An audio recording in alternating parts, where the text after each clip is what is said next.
Hello students, class 11 आपका subject economics में आपके पास 2 चैप्टर की पीडीएफ और वीडियो आ चुकी है। तो आपने वो अच्छे से नोट डाउन कर लिया होगा अपनी इकोनॉमिक्स की नोटबुक में। आज हमें जो डिस्कस करना है वो आपका चैप्टर 3 है, डिमांड।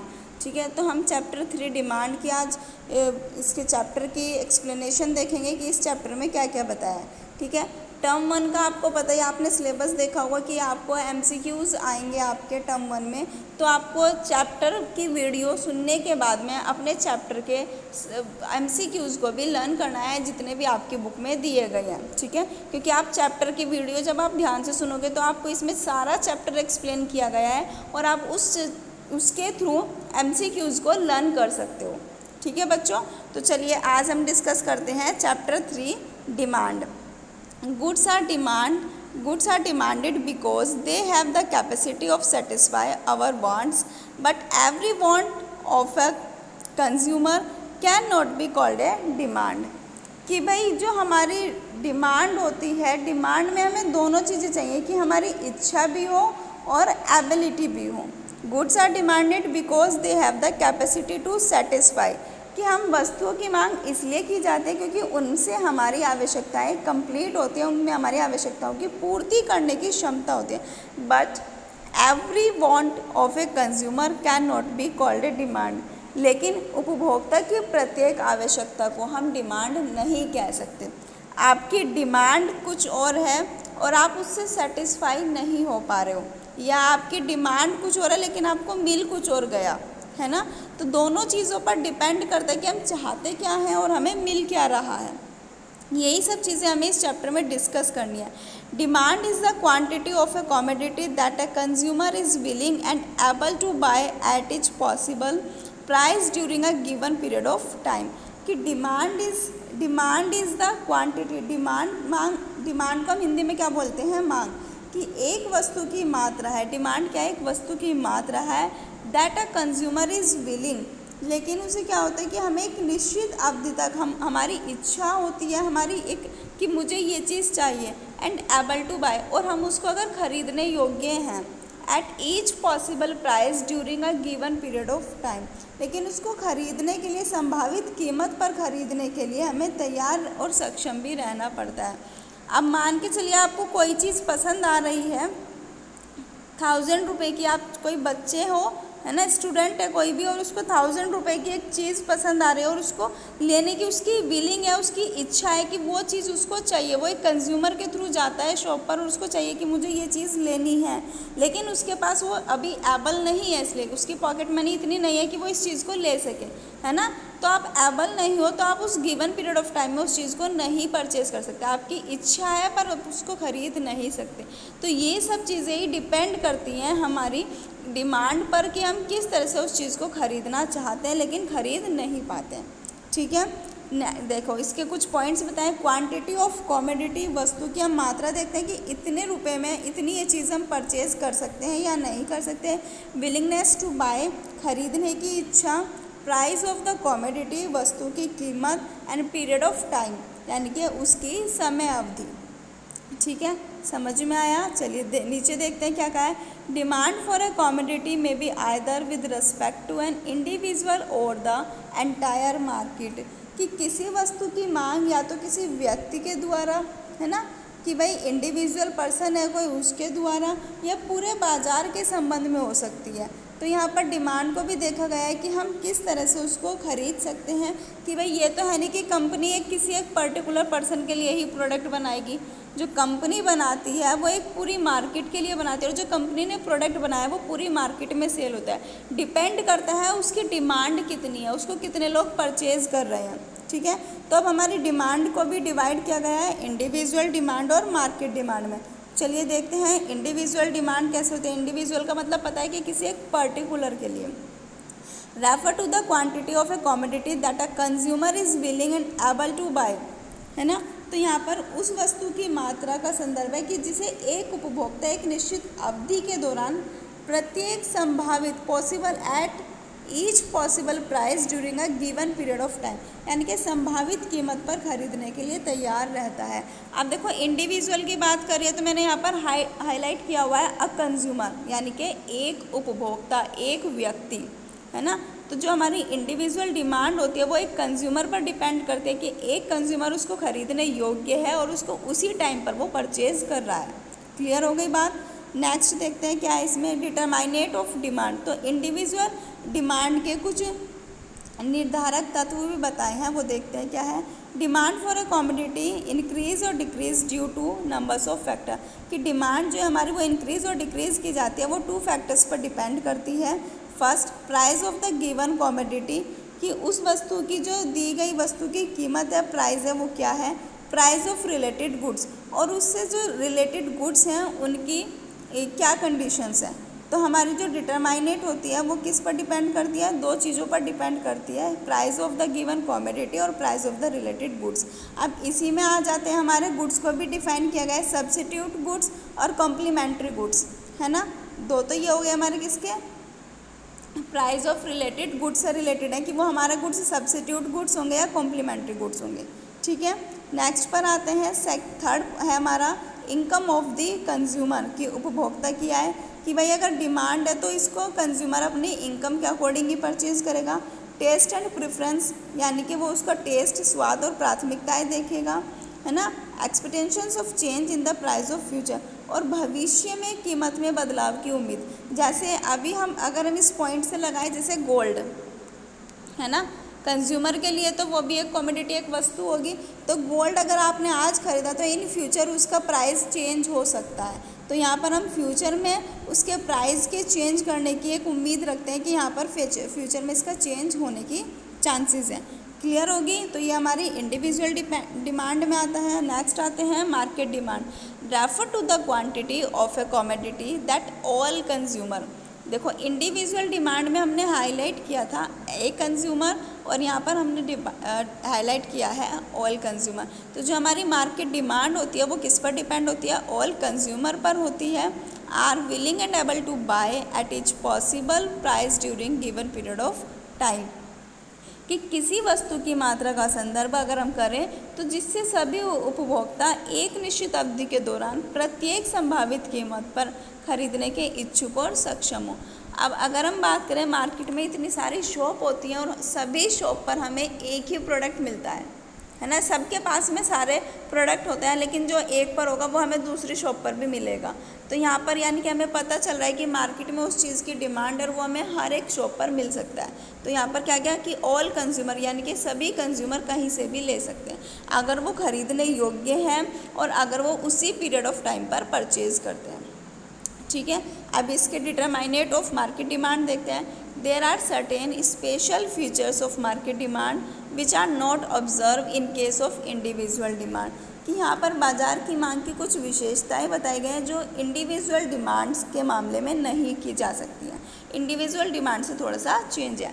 फर्स्ट आता है size and compositions of population, कि यहाँ पर जनसंख्या का आकार और संरचना देखी जाती है, ठीक है। सीज़न एंड वेदर, बिल्कुल मौसम के अनुसार हमें सीज़न के अकॉर्डिंग हमें प्रोडक्ट मिलते हैं। डिस्ट्रीब्यूशंस ऑफ इनकम, और इनकम के अकॉर्डिंग भी हम प्रोडक्ट को परचेज करते हैं। तो आपने देखा भी होगा मार्केट में सीज़न के अकॉर्डिंग, है ना, सीज़न के अकॉर्डिंग भी मिलते हैं, साइज़ के अकॉर्डिंग भी मिलते हैं, पॉपुलेशंस के बेसिस पर भी और हमारी इनकम के बेसिस पर भी, कि भाई सीज़न में ये तो नहीं है कि अगर इसका सीज़न नहीं है तो हम ये भी प्रोडक्ट सेल करेंगे, है ना। तो उसी के अकॉर्डिंग यहाँ पर मार्केट डिमांड पर इफ़ेक्ट पड़ता है, ठीक है। नेक्स्ट आते हैं, नेक्स्ट टॉपिक है हमारा डिमांड शेड्यूल।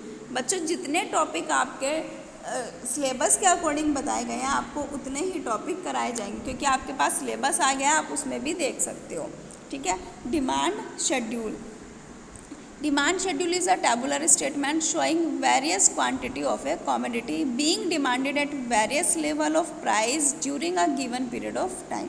डिमांड शेड्यूल एक हमारा टेबुलर स्टेटमेंट है जो शो करता है एक निश्चित टाइम पर होने वाली एक निश्चित अवधि के दौरान कीमत में जो चेंजेस किए जाते हैं, यानी कि उसके जो लेवल होते हैं, किस तरह से मांग की जा रही है या किस तरह से हम उसकी प्राइस को डिफाइन करें। तो यहाँ पर हमें जो डिमांड शेड्यूल है वो एक टेबुलर स्टेटमेंट होगा, उसमें हमारी क्वांटिटी ऑफ ए कमोडिटी को शो किया जाएगा, उसके लेवल को देखा जाएगा, ठीक है। A demand schedule can be determine both for individual buyer and for the entire market. कि यहाँ पर क्या होता है कि एक इंडिविजुअल बायर के थ्रू, यानी कि एक व्यक्तिगत खरीदारी और पूरे बाज़ार में दोनों के लिए मांग की जो हमारी लिस्ट होती है, जो हम उसको डिटरमाइन करते हैं, वो किस तरह से की जाती है, ठीक है। So demand schedule of 2 types. तो डिमांड शेड्यूल भी हमारी 2 टाइप से होती है। First individual demand schedule and market demand schedule. तो इंडिविजुअल डिमांड शेड्यूल देखते हैं। Individual demand schedule refer to a tabular statement showing various quantity of a commodity that a consumer is willing to buy at various level of price during a given period of time। तो यहाँ पर हमें किसी particular product के price दे दिए कि 5 rupees 4 3 2 1, और यहाँ पर इंडिविजुअल डिमांड शेड्यूल दे दी कि अगर प्राइस 1 है तो किसी एक पर्सन ने परचेज़ किया है, प्राइस अगर 4 है तो 2 ने परचेज़ किया है, प्राइस अगर 3 है तो 3 ने परचेज़ किया है, 2 रुपीज़ है तो 4 ने परचेज़ किया, और अगर 1 है तो 5 ने परचेज़ किया। तो जैसे जैसे प्राइस कम हुआ है वैसे वैसे हमारी इंडिविजुअल डिमांड शेड्यूल बढ़ता चला गया है। क्लियर होगी बात। ये आपकी जो टेबुलर स्टेटमेंट है आपकी बुक में भी है, आप वहाँ से बहुत अच्छे से देख लेना, ठीक है। नेक्स्ट आता है market demand schedule. Market demand schedule refer to a tabular statement showing various quantity of a commodity that all the consumer are willing to buy a various level of price during a given period of time। तो market जो demand schedule है हमारा वो भी एक tabular statement है, और वो भी शो करता है कि जो एक वस्तु की विभिन्न मात्राओं को, है ना, उसका क्या करता है कि जितनी भी हमारी इसकी जो वेरियस लेवल है क्वांटिटी की, वो सब चीज़ें दर्शाती हैं, जिसे ऑल कंज्यूमर सभी उपभोक्ता क्या करते हैं एक गिवन पीरियड ऑफ टाइम में विभिन्न लेवल पर, यानी कि वेरियस लेवल पर उसको परचेज कर सकते हैं, ठीक है। तो मार्केट डिमांड शेड्यूल हमें कैसे एक्सप्रेस करना है, तो डीएम यानी कि demand schedule, market demand, DA plus dB DC, आप इस तरह से यहाँ पर इसको बढ़ा सकते हो। जिस जिस तरह से डिमांड बढ़ती चली जाएगी उस तरह से हम इसको आगे बढ़ाते चले जाएंगे। एक एग्जांपल देखते हैं इसका। प्राइस दे दिया 5 4 3 2 1, ठीक है, और एक इंडिविजुअल डिमांड है और एक हमारी मार्केट डिमांड है। चलिए अब ये देखते हैं। हाउस होल्ड जो है उसके पास 1 2 3 4 5 है। हाउस होल्ड बी जो है वो 2 3 4 5 6 है। एक एग्जाम्पल है, एग्जाम्पल के थ्रू समझना। अब हमें निकालनी है मार्केट डिमांड। तो मार्केट डिमांड में अगर हम दोनों को जोड़ देंगे 1 + 2 3, 2 + 3 5, 3 + 4 7, 4 + 5 9, 5 + 6 11। तो ये एक हमारा तरह से मार्केट डिमांड हो गया कि जब प्राइस इतने थे तो हाउस होल्ड ने इतने और हाउस होल्ड बी ने इतने, 4 थे तो 2 ने इतने, ए ने इतने और बी ने इतने, 3 थे तो ए ने इतने परचेज़ किए और बी ने इतना, 2 था प्राइस तो हाउस होल्ड ए ने 4 परचेज़ किया है कोई भी एक प्रोडक्ट इंडिविजुअल डिमांड में, और इसने बी ने इतने। अगर प्राइस हमारा 1 होता है तो हाउस होल्ड ए ने 5 परचेज़ किया है और बी ने 6 को परचेज़ किया। तो अगर हमें मार्केट डिमांड निकालने तो हम दोनों को ऐड कर देंगे और हमारी मार्केट डिमांड निकल के आ जाएगी, DA + DB, ठीक है। यहाँ तक होप्स आपकी समझ में आ गया होगा। आगे चलते हैं। आगे आता है आपका demand curve. Demand curve is a graphical representations of demand schedule. तो डिमांड कर्व क्या है, एक चित्र में, यानी कि हम डिमांड कर्व को एक डायग्रामेटिक ग्राफिकल के थ्रू प्रेजेंट करते हैं। Individual demand schedule and market demand schedule, ये भी हमारा 2 टाइप से होता है। Individual demand schedule curve refer to a graphical representations of individual demand schedule. भाई इंडिविजुअल डिमांड शेड्यूल तो हमारा बिल्कुल सिंपल है। हमने यहाँ पर नीचे से ले लिया 0 1 2 3 4 5 और यहाँ से 1 2 3 4 5 लिया। तो जिस जिस तरह से हमारी डिमांड बढ़ेगी उस तरह से हम इसको ऊपर लेते चले जाएंगे, ठीक है। 1 वाले ने 1 को परचेज़ किया है, 2 वाले ने 2 को, 3 वाले ने 3 को, 4 वाले ने 5 को, या 5 वाले ने 6 को। उसी तरह से हम इसको बढ़ाते चले जाएंगे। तो ये हमारा इंडिविजुअल डिमांड शेड्यूल हो जाएगा। क्लियर है। नेक्स्ट आते हैं market demand schedule. Market demand curve refer to a graphical representations of market demand schedule. तो मार्केट डिमांड शेड्यूल भी हमारा उसी तरह से हमने भी पढ़ा कि अगर हमें मार्केट डिमांड निकालना है तो हाउस होल्ड ए को और हाउस होल्ड बी को हमें क्या करना है, प्लस करना है, तो D A plus D B, तो ये हमारा क्या निकल जाएगा, डी एम, यानी कि मार्केट डिमांड। ठीक है, वही सब चीज़ें यहाँ पर है कि हमारा जो डी ए जा रहा है और जो हमारा डी बी जा रहा है, और हमने दोनों को ऐड कर दिया, तो D M is D A and D B, है ना। तो यहाँ पर हम नीचे ओ एक्स वाई लिखेंगे, 2 4 6 8 10 1 2 3 4 5, इस तरह से हमारा ये क्या हो जाएगा, मार्केट डिमांड शेड्यूल हम रेडी कर देंगे। ठीक है, 2 4 6 8 हो गया, क्वांटिटी डिमांड हो गई है यूनिट्स में। फिर हमारी डिमांड ए इतनी है, डिमांड बी हमारी इतनी है, और दोनों को हमने ऐड कर दिया, तो हमारी क्या निकल के आ जाएगी, मार्केट डिमांड कर्व। ठीक है, बुक में आप इसको देखना कि किस तरह से बना हुआ है, और उसी तरह से आप अपनी नोटबुक में बनाओगे। ठीक है बच्चों, अब आगे चलते हैं। आगे आपका टॉपिक है movement along the demand curve, कि मांग वक्र के साथ आंदोलन, चेंज इन क्वांटिटी डिमांड। तो इसमें भी हमारी चेंज इन क्वांटिटी डिमांड भी हो सकती है, और चेंज हमारे प्राइस भी चेंजेस किए जा सकते हैं। तो it is a graphically express as a movement along the same demand curve. तो यहाँ पर हमारा क्या है कि यह भी एक ग्राफिक रिप्रेजेंटेशन है, और वक्र के साथ साथ एक आंदोलन के रूप में व्यक्त किया जाता है। ठीक है, तो ये हमारा जो इसका जो टॉपिक है हमारा आपके सिलेबस में, वो आपका टॉपिक है शिफ्ट इन डिमांड। ठीक है, तो यहाँ पर हमारा ये शिफ्ट इन डिमांड कर्व है, यहाँ पर आप डाल लेना, इसकी पीडीएफ में सेंड कर दूंगी, जो आपको इसी चैप्टर के साथ में लिखनी है।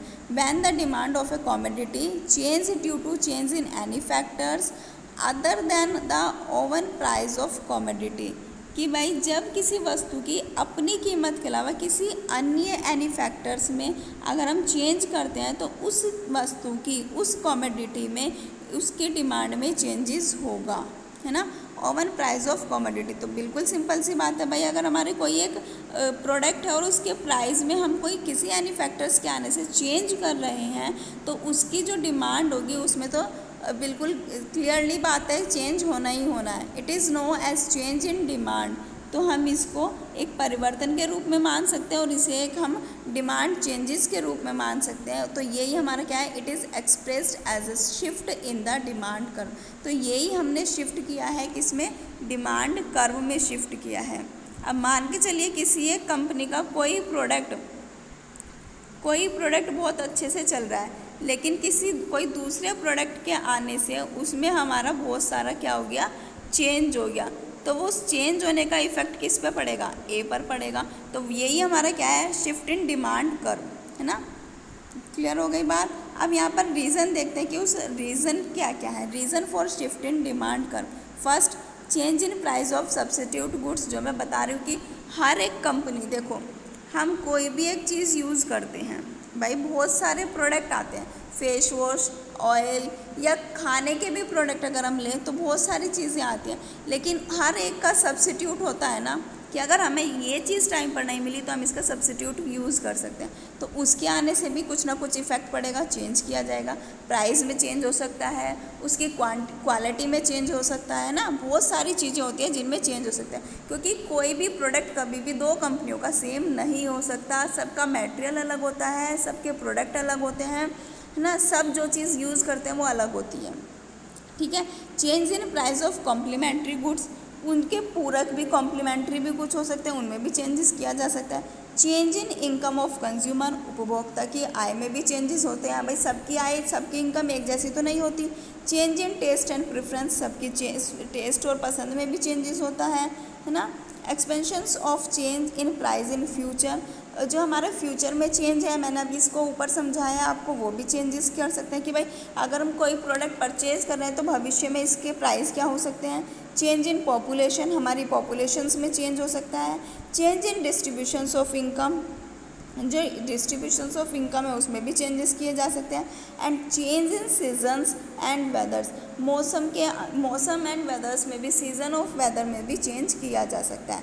तो यहाँ पर बहुत सारे चेंजेस किए जा सकते हैं, जिनके बेसिस पर हमारा क्या होता है, जो हमारा डिमांड कर्व होता है उसको शिफ्ट किया जाता है। ठीक है। तो आप ये सब चीज़ें जब सुनोगे या आपने अपनी नोटबुक में नोट किया है, आप वीडियो को ध्यान से सुनोगे, समझोगे और इसी के थ्रू इनके एमसीक्यूज़ को भी लर्न करोगे। आपको अपना वर्क प्रॉपरली कंप्लीट करना है। नोट्स जिस भी दिन आपके पास आता है तभी आपको कंप्लीट कर लेने हैं, वर्क को कंप्लीट रखना है और अपनी प्रॉपर स्टडी करनी है। अभी आपके वीकली टेस्ट होंगे, तो वीकली टेस्ट में आपका चैप्टर 1 एंड चैप्टर 2 है ना, दोनों आएंगे और दोनों के आपको एमसीक्यूज़ को लर्न करना है। ठीक है बच्चों, thank you, have a good day and अच्छे से स्टडी करिए।